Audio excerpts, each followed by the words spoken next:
This review is brought to you by ProductionGPS.com.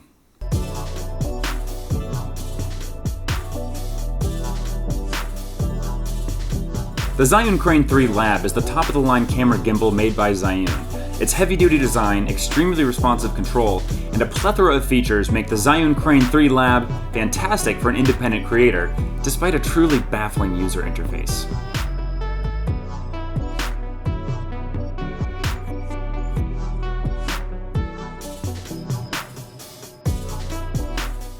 When it comes to shooting, I'm mostly a hobbyist, but also do freelance work. I'll shoot concerts, plays, short films, behind-the-scenes footage, talking head interviews, stuff like that. I love to shoot, but it's not my main gig. And sometimes I feel like it would be nice to have a lightweight gimbal to get some quick shots to add some production value. I've previously used less expensive and less feature-rich gimbals like the iCan Beholder and the Zhiyun Crane V2, and enjoyed them both. Although the iCan Beholder suffered from battery issues and the Zhiyun Crane V2 had no focus dial, making any sort of manual focus close to impossible. But the Zhiyun Crane 3 Lab has a 7.5-hour battery life and a built-in follow focus. So is it worth $500 more? Or $700 more for the creator package that includes the follow focus? Let's find out.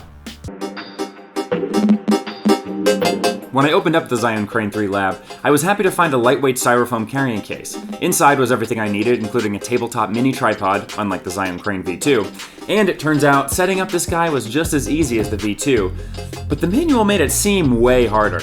Maybe I'm just a noob, but if I had one recommendation so far, it'd be to throw out the manual and just use YouTube. The Crane 3 Lab has the same 3-axis setup as all the others, a tilt, pan, and roll axis. And on the 3 Lab, they all have locks. I wasn't desperate for locks when I was setting up the lockless Crane V2, but they're nice to have. The camera mounting plate is now a quick mounting plate. I thought that it would be quick in that the camera would remain balanced even if you took the camera out of the gimbal, but instead it's quick in that it has like an arm instead of a screw that you'd need a coin to tighten. It's good, not great. When it comes to balancing, on the Crane V2 you just adjusted the arm so the camera pointed straight without touching it. On the 3 Lab, the manual directs you to make sure it's balanced while facing forward, then balance it with the lens facing up, then balance the next axis, but should the lens still be facing up? Or should it be pointing forward now? I don't know, I feel like I'm assembling an IKEA desk with a page missing. I ended up just doing it like I did the V2, and it turned out fine. So once you're balanced, now we look at the user interface, and if you thought randomly double pressing and single pressing buttons to change modes on the V2 was confusing, just wait till you see this! Just like with the Crane V2, our default mode is pan following mode, where you control the pan with your motion and the tilt with the little joystick. On the back of the Crane is a handle with a plethora of buttons and dials. You press AV for aperture, then spin the dial, and nothing. Turns out there's a horizontal wheel on the other side, which is about 100 times harder to use, especially on the fly, which is the whole point. I'm seriously wondering if they put any thought into this user interface at all. Like, the idea of putting all your settings right there by your thumb is an admirable one, but it's really hard to adjust these things with the pointer finger wheel while holding the Crane, because you have to shift all the weight from the top of your hand into your wrist, like palm area, which is not comfortable.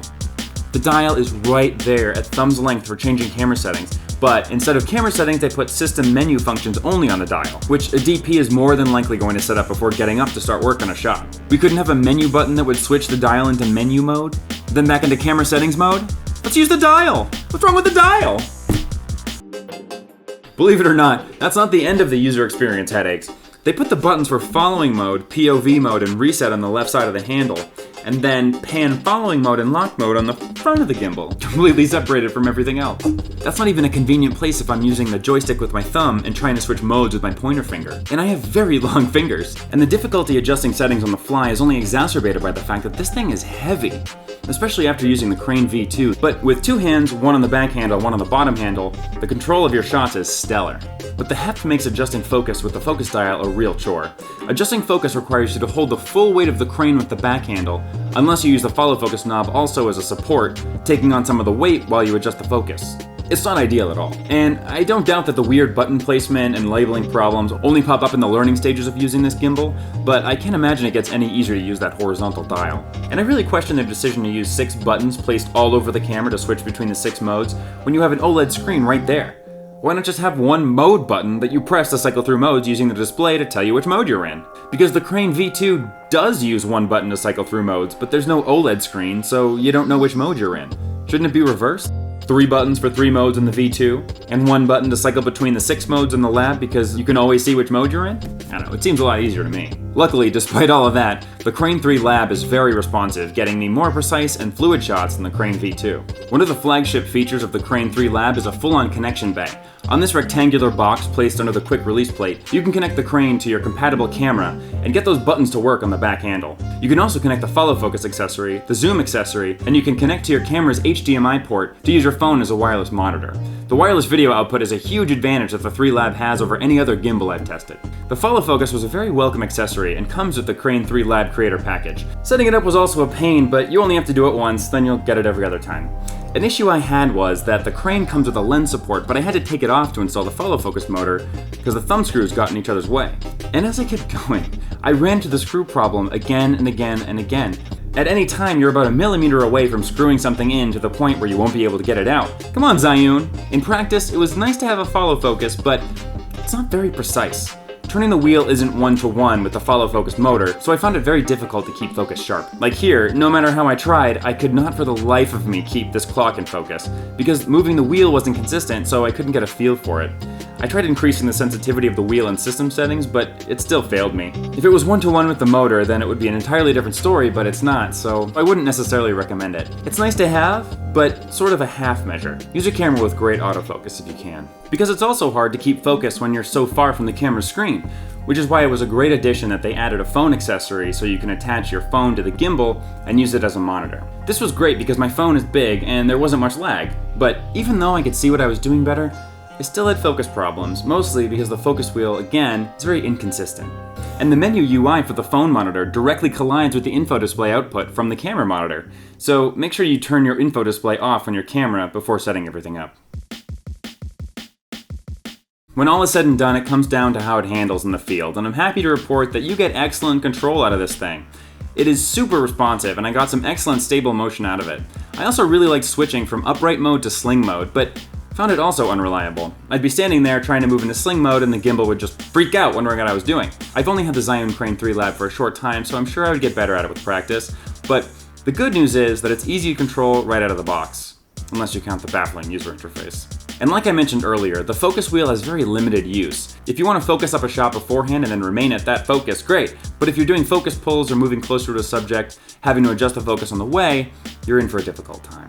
There are a ton of different modes, and most notably a go mode that you can activate just by holding the go button on the back of the handle. When you release, it goes back to the previous mode.